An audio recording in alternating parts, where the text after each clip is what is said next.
তো চলো আজকে আমি সারাদিন কী কী করছি তোমাদেরকে সেটা দেখাই। কখন ঘুম থেকে উঠেছি তোমাদেরকে দেখিয়ে দিলাম। আমার সকাল কিন্তু দেরি করে হয়, দরকার ছাড়া খুব একটা তাড়াতাড়ি ওঠা হয় না। তো তারপর ঘুম থেকে উঠে একটু ফোনটা দেখলাম, তারপরে আমার মনে হলো একটু বিছানাটা গুছিয়ে নিই। তো যাই হোক সেটাও করে নিলাম। ওইটা করার পর আমি চলে গেলাম রান্নাঘরে গিয়ে দেখি মা এখানে আলু সিদ্ধ করতে দেবে, সেই জন্য ওই প্রেসার কুকারে দিচ্ছিল। আর হ্যাঁ, আর কি বলবো, আমি এদিকে কাজ করছিলাম, মাও এদিকে ঘর মুছবে। আমার কাজ করাটা খুব মন মর্জি, আমি সারাদিন শুয়ে বসেই দিন কাটাই। তো আমার মনে হয়েছিল একটু কাজ করি। এবারে যে অনেকে হয়তো ভাববে ভিডিও করার জন্য, না সেসব নয়। তার মধ্যে আমি মাকে বলছি যে মেয়ে কাজ করছে আর মা দেখো বসে বসে ফোন ঘাঁটছে। তারপর বললো আমার ভিডিওটা দেখো, শুধু শুধু না বসে। এত কাজ করেছি আমি ক্লান্ত হয়ে পড়েছি, নিয়ে আমি একটু শুয়ে পড়েছিলাম। তারপর এসে দেখি বাবা খেতে বসেছে, মা আমাকে ডাকছিল খাওয়ার জন্য।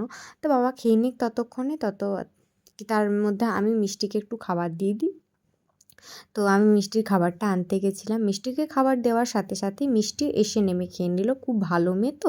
তো যাই হোক, তো ততক্ষণে মিষ্টির খাবারটা খেতে থাকুক ভালো মেয়ের মতন, তার মধ্যে আমাকেও তো একটু কিছু খেতে হবে। তো আমিও চলে গেছি খাবার খেতে।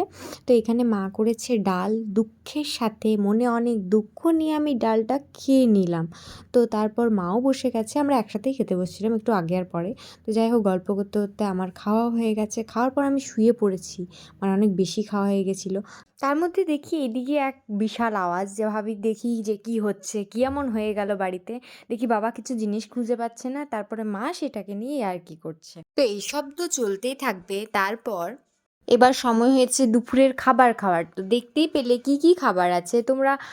ভাববে হয়তো এই ধরনের খাবার, তো আমাদের একজন মারা গেছে, তো সেই জন্য এই ধরনের খাবার। তার মধ্যে রাহুলদার মারা বিকেলবেলায় এসেছিল, নিয়ে হাই বাই করতে করতে বাড়িও চলে গেছে।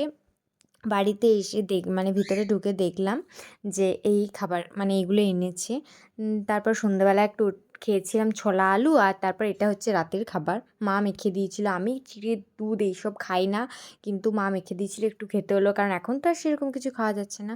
তো যাই হোক, আমি ততক্ষণ খেতে থাকি আর আর মায়ের সাথে গল্প করতে থাকি, কারণ রাতের বেলা একটু গল্প না করলে ভালো লাগে না, কারণ সবার খাওয়া হয়ে গেছে, আমরা দুজনেই বাকি। তো যাই হোক, ততক্ষণ তোমরা ভিডিওটা লাইক কমেন্ট শেয়ার করে দিও। চলো বাই।